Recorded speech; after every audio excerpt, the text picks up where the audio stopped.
Hey everybody, it's Glenn back in this video to coincide with the release of the X-Men movie Apocalypse by reviewing the Storm action figure from the movie, of which there ain't one. Which means it's time for a toy rewind.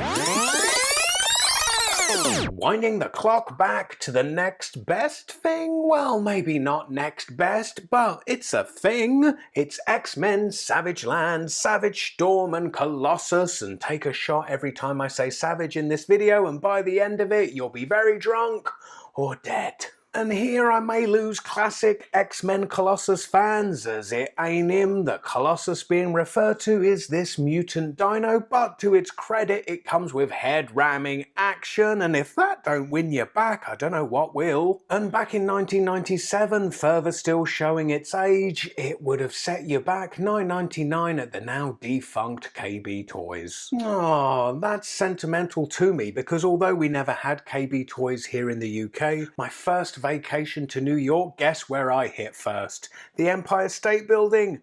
Nope. Statue of Liberty? Nah.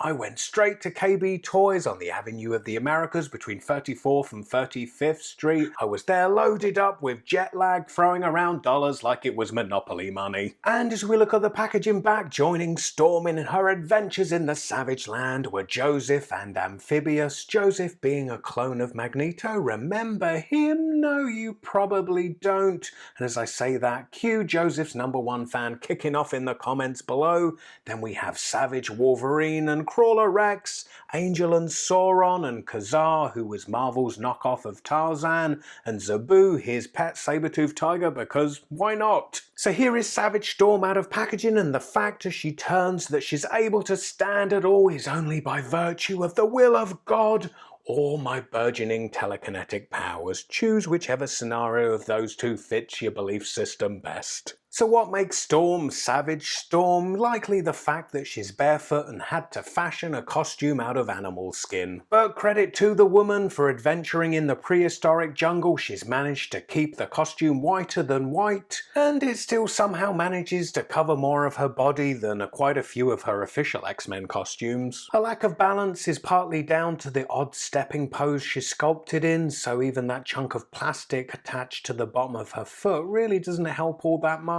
And oh look, she's basically wearing rags, yet she's still rocking the X logo. You can't say she's not committed to the brand. But as I was saying, the weird stepping pose combines with that huge heavy ponytail in the back to make her really quite hard to balance. I mean, don't get me wrong, I love the ponytail, it's all flowy and gestural, but there's more weight to that than there is to the action figure herself. I mean, if you imagine she takes that hair and styles it into her signature mohawk, then the mohawk would be entering airspace, showing up on planes' radar. Taking a closer look, and I'm not sure what to say about the face sculpt without risking sounding culturally insensitive as to the tribalism of it, so instead I'll pick on her eyebrows, which look like they resulted from leaving a toddler alone unsupervised with a Sharpie. Yet somehow, in spite of all those criticisms, she still somehow manages to maintain that majestic aura about her.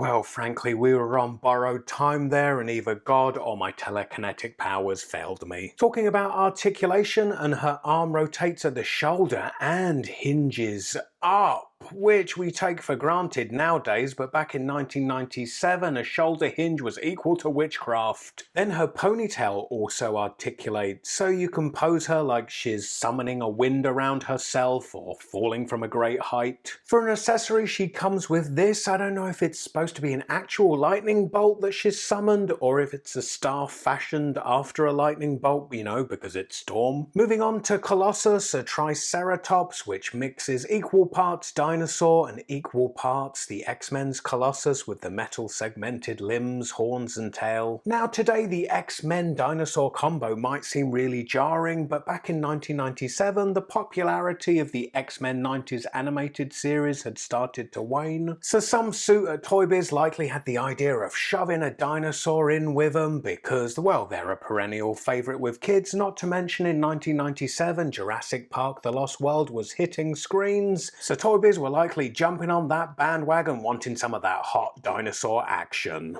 And on the subject of action, let's yank his tail for a bit of head ramming. Although it's kind of like he's talking. Can I call you Mommy? Don't worry, he's not talking to you. I wouldn't burden you with the responsibility of parenting a mutant dino. He is, of course, talking to Storm, mutant mistress of the elements and adoptive mother to a Triceratops. Anyway, for more from the X-Men Savage Land, click the video on the left for Savage Wolverine and Crawler Rex, and stay tuned as Psylocke is next in the Toy Rewind sites. And I hope to see you next time. Bye.